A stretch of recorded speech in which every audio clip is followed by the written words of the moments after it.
Hey everyone, and welcome to part 5 of my honest experience on Supermodel of the Year. Now, this is the last part and the final series, end finale of this entire series. So let's just look at where we left off in the previous episode and then think about what's going to happen in this one. So in the previous one, we had just finished the third and task in the audition section, which was based on walking the ramp in the androgyny look. Now, after this one got over, we had the fourth task, and up till now, I had basically failed in all the 3 tasks. I hadn't got any points so far. It was all a 0. And all the other girls obviously had more points because they'd been performing, they'd been doing well, and I just hadn't been measuring up to it. So my score was still 0, and there was a lot of pressure to perform, to finally do something in this final, finale task. And I was obviously under a lot of stress. I just wanted to get done with it. I really just wanted to go home. Honestly, I was done. I wanted to just go home. And this final task was basically, we were in a space that had a lot of containers. And again, we had to be high up in the air, taking a leap of faith from one container to the next. And these are massive, like these are containers, like cargo containers, stacked one on top of the other, and really high up, like massive height, right? So high that you need cranes to lift them and move them. And we were also being lifted up by a crane that was going to put us on top of that. And our agenda was, this was a commercial. So we had to pretend like we were in a commercial and we were having like a zesty drink that would give us so much energy that we take a leap of faith and go from one container to the other. Now, obviously, we were well harnessed and everything physical safety wise was perfect. We had a harness, we had everything in place. There was protective gear at the bottom that would, if we by chance fell, that would make sure we didn't get hurt. So that way everything was taken care of and in order. Now, in this particular task, we had to focus on acting and then also running and flying over to the other container and then delivering a dialogue to the director. So it was acting plus a little bit of stunts, and it was a TV commercial format which we had to do. So I thought, okay, I can act. Like if there's one thing I can do, I know I can act. I used to be lead role in school plays and elocution, and I was like, this I can do. I can act. And I've also done a few music videos when I was in London. So I was feeling little confident because I was like, chalo, at least the acting part I should be able to do, and I will be able to do it. So we were given some lines, and all the girls did it. Some girls did it really well. Some were a bit wobbly. Some did like a ballerina pose in the air while jumping. So different things. All of them did pretty well. But for me, this was like a moment to redeem myself in my own eyes, because by this time, forget the judges, forget the audience, forget TV. It was me against me. I really had to show myself that, yeah, this is a tense situation. I don't know how to do this task, but I have confidence enough to at least finish on a good note and get this task done and dusted. So I went with that mentality that is like a last saving grace for me, not even for anyone else, for me to be aware of my own self-image and to hold it together. So I wanted to show myself that I can do it more than anybody else, really. So we went to the top, and by the way, we were wearing like tutus, okay, for this. So we had a leotard inside, and we had like a Velcro tutus around it. We went high up in the air. I had to sit on that chair, act like I'm drinking that drink, and then be like, say my dialogues and indicate that I've got so much energy now, which anyway, I really have energy, but whatever. That was supposed to make it look like it was more. And then I had to run and jump off. And I was, again, scared of heights, right? But this time I was like, I'm not going to let this fear control me. I'm going to jump off, whatever happens. And I knew I was safe physically, so I thought, let's just do it, So I ran. I remember just running, and my face, I was like, oh my God, I do want to run. I don't want to run because I'm coming to the edge. This is many, many feet up. I'm going to fly in a second. And I flew. right? And somehow something inside me was like, strike a pose, do something, look at the camera. And I somehow did whatever I could in those few seconds that you're in the air. And I landed on the other container, said my dialogue to the director, and burst out crying. I cried because I was so happy in my own eyes. I didn't care who was around me. I was telling myself, you did it. I didn't make any mistake. I remember, this is very basic stuff. Like, why would I make a mistake here, right? But for me, in all the previous tasks, it just wasn't working out. So even though I know I'm someone who can follow instructions, get work done, etc., I wasn't seeing that in this show. And so by the time I finally did this, I was like, yes, I did it. I did the whole thing. And I think I did it pretty well. So I cried like tears of joy to myself, because I was like, yes, this is who I am. I can do this. I'm not somebody who's failing and who doesn't know how to do these tasks and all those things. And it was a moment of freeing my own self-image and like feeling like myself again, and I cried on that container, like just cried. And our TV host, the anchor of the show, she was there, and she came and hugged me, and she said, she was really sweet about it. Actually, she was one of the nicest people on the set, towards me at least. And she said, you did it, don't worry. And she really gave me a nice and long hug. And I think that made a huge difference. Just somebody else could also see that I'm really trying. I really am. I don't want to fail. And it was a really sweet moment. And I think everybody felt that for me. Even the girls, all of them were my friends in some way or the other. They were also clapping and cheering me on. And I was so appreciative of it. Like, okay, we're not competing anymore because I'm going to get eliminated since my score is so low. But still, you have like that friendship towards me to cheer me on in a moment where I'm really being vulnerable. So it was really sweet of them, and I really appreciated that. And then they brought me down as everybody came down off the containers with the harness. And then that was it. So now I knew that, okay, at least I was able to do this task. Let's see how it goes. But for me, I had to just basically be a saving grace in my own eyes, and I did that for myself. So now I was more than ready to go home. And I was like, I know I will be eliminated because my points are not enough. But whatever it is, I feel good that I overcame to a certain degree my fear of heights through this task, and I did it. I did it. And I was really, really happy with myself that even though I was failing, I could have one moment of like a saving grace. And even off camera later on, the judges did tell me that I acted well. So I was like, thanks, because that I know I can do. So they said, even when you jumped off, we could see the fear on your face and you came out of character for a few moments, but otherwise you were acting really well. So that was nice to hear from the judges, and really sweet of them.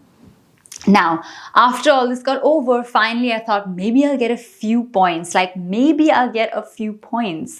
So we went towards the green room and all of that. And then they gave us some shocking news, which was that they thought all of us were so pathetic at the task, equally bad is how they called it, that they're just putting all of us into the next round and nobody is getting rejected. And I was like, are you serious? Like, this is just... because I really thought I would get shortlisted this time. So I was like, seriously, nobody's getting rejected this time? The one time that I'm not getting rejected, nobody else is getting... So it was a bit... Because now everyone's points would by far cross mine, right? No matter what I did, I wouldn't be able to catch up. But I was like, okay, fine. Anyway, at least I got through. So I was like, fine. Then all of us got through into the shortlist task, which was a pretty unique task where we had to... So actually... It was a different task initially assigned, but due to certain issues, that task was changed. And quickly, we were given a new task, which was to just black and white camera portraits and to speak directly to the camera about an issue that means a lot to us through our own life story that we want to talk about.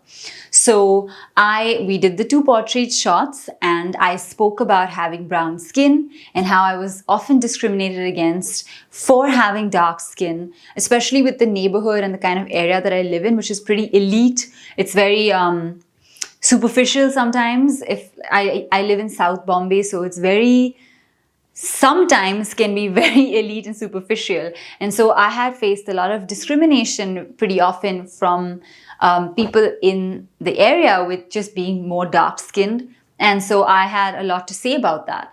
And I made a video for the black and white video called My Letter to Every Brown Skin Girl. And I wanted to model it after Beyonce's song, Brown Skin Girl. So I did that. And I also knew, of course, that Reni or Renu, her story is also about dark skin because she too has dark skin. But I thought my story is my experience, right? How I tell it will be different from what someone else does. So I wrote a little bit of a rap as well to communicate my feelings and a little bit of the video. And I performed it. And in my opinion, it went well. In my opinion, everything. In my opinion, so many things have gone well, but it may not have translated for the judges. So this was our final video thing. And this, of course, after we finished this, the judges came in. And this was the first time that I actually got to get points and feedback from the judges. Because until then, since I was not making it to the shortlist task, I was not getting points or feedback. I was just chilling, essentially. And I had to just wait it out. So I wasn't chilling, actually. I was very upset, but whatever. Like, I just had to wait it out. And then once I finally got the chance to be here, they were really sweet. They were like, oh, cheer for Anvita because she's finally here. And I was like, thanks, amazing, good. Then they gave me feedback. So they really liked the pictures.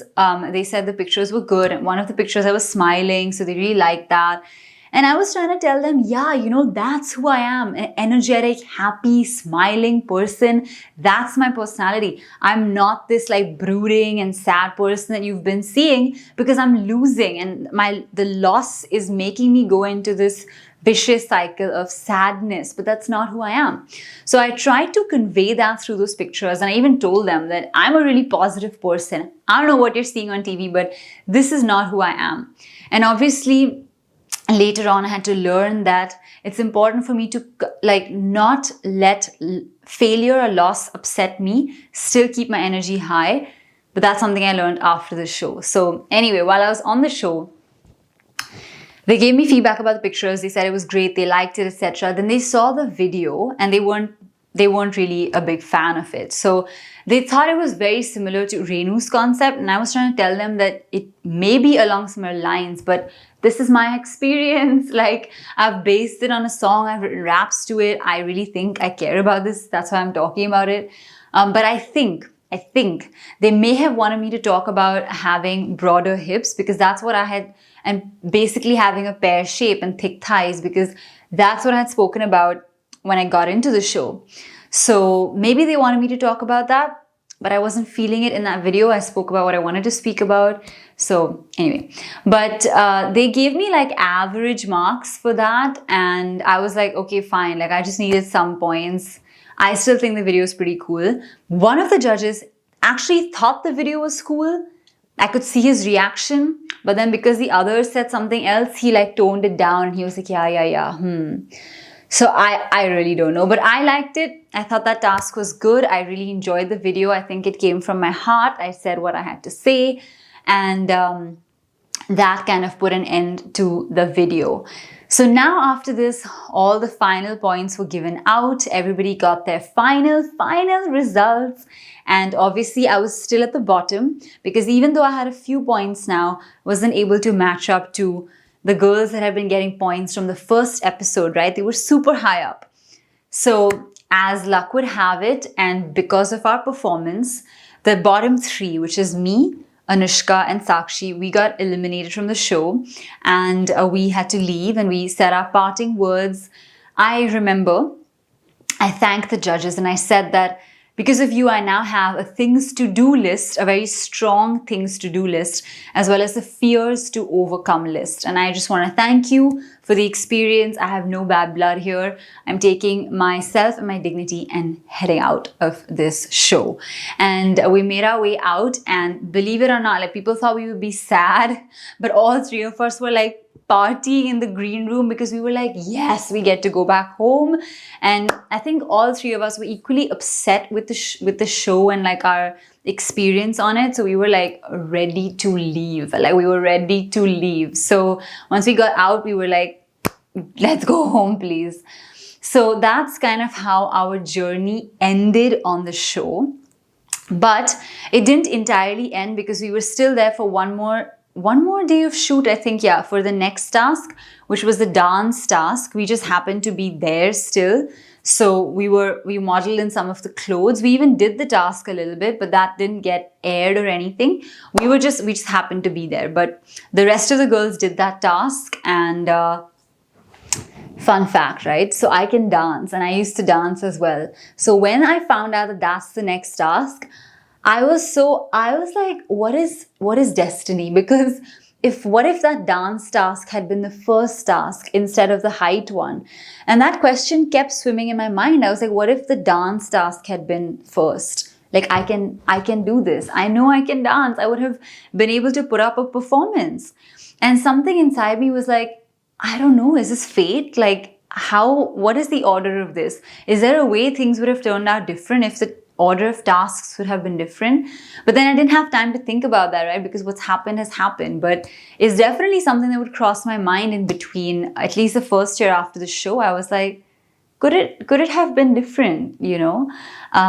But anyway, with that, we came to an end of our journey on the show.